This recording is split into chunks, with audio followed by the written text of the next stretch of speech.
Randy, you mentioned before, do you want to kind of take people through, I guess, the steps of systemization? Then maybe at the end we can kind of wrap up with the key steps to walk away from this episode to do. Yeah, absolutely. And Michael, jump in if I miss one. I've been known to miss things occasionally, but the premise is that one, you check if a system exists already. Very, very important. And as Barry had talked about, then there's a structure to it that talks about who this is for, the purpose of it, overall what the purpose is, purpose of the system, what it's going to be called, right through to who's going to implement it, who's going to use the system, to the steps taken to, and then at the end, what's very, very important to include things like what done looks like, examples and screenshots. What did I miss there, Michael? I just feel like the real thing that you did really well, Miranda. This is what happens when you don't have the template like right there, right? We're all trying to remember, why do I write? What do I do? And we talk about this every day, right? We talk every single day. We're talking about systems. We're using systems. Yet you actually don't want to rely on your memory to remember how to write a system. Because if you do, what happens is it's a bit like your team trying to remember how to actually do the task that you want them to do, how you want them done. Like you show them once and the presumption is they're going to have it done right. But no. So we need to have the system. So here's a really good structure. And again, you can download a copy, put your brand on it and start incorporating that into your business. So we always start with the purpose or outcome. So like, what's the purpose of this system? What's the outcome that we're trying to achieve from this? And then why this is important. Because the reason we start with this is a human psychology thing, is that a lot of people, particularly Gen Y and newer, whatever generations they're called, millennials and whatever they're called, they always want to know, well, why? Why do I need to bother about this? Is this doing it for the sake of doing something? So you're actually explaining in the system why this is important. The reality is every task or every system in your business is important. There is like everything's important to be done, like washing the dishes. There are no cleaning fairies. You know, you probably have one of those signs up somewhere. There is a process to follow. So why this is important. And then what will you need before doing this? Yes. What are the materials? Because there's nothing worse than going up to do a job, right? And, I forgot the thing. Yeah, the equipment, whatever you may need. Yeah, whatever equipment you might need to do that particular job. So you're prepared in there from the outset. Yeah.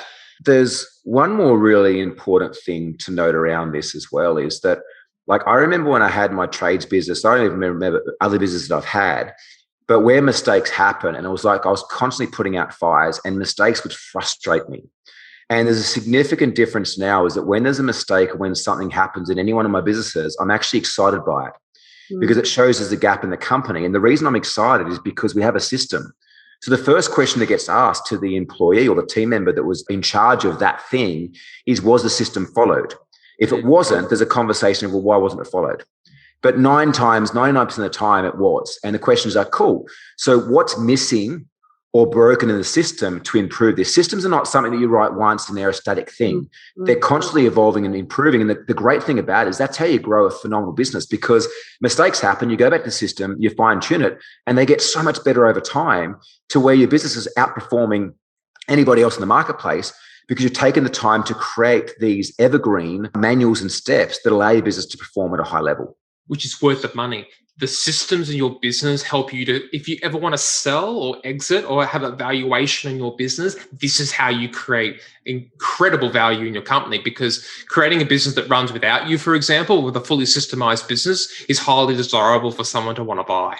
Well, someone else can step in. God, there's so much I want to talk about in this subject. This is something that this is going to be a long episode, right? But this is why I guess within the Tradie Business School program, within the Game Changers programs and stuff, we focus a lot on systemization, because, you know, like once you get a business to that stage that you can walk away from, like the business can flourish. You can have, you know, an entire team who shows up as what I call entrepreneurs, where they're making decisions in the business because they're empowered to do so. And the systems are just a framework to ensure the business runs smoothly. But the beautiful thing is that when you start the systems with the why and the what, which you spoke about before, Michael, sometimes the hows don't need to be followed step by step, because the team member is empowered to go, well, I'm here and I've got to get to here. What's the best, the shortest, most effective way to get there? They might not follow the step-by-steps as it needs to be, but they understand a better scope of the job. And as they start to get better as well, they don't need to follow those step-by-step instructions. But the cool thing is that when you do set it up like we show within the book, is that you could have a team member sick and they just jump into somebody else's assigned Asana list, and that they automatically have access to all their tasks for the day, all the systems are linked, and they can operate that part of the business as if the other team member was still there. And this is how we've got a business that if one of my team members is sick, it doesn't mean I need to stop surfing and jump in to run that part of the business, because we have X amount of other team members that can jump in to run their role for them. Whereas, I remember a past business, if someone was sick, and it meant that I just took on more work that day.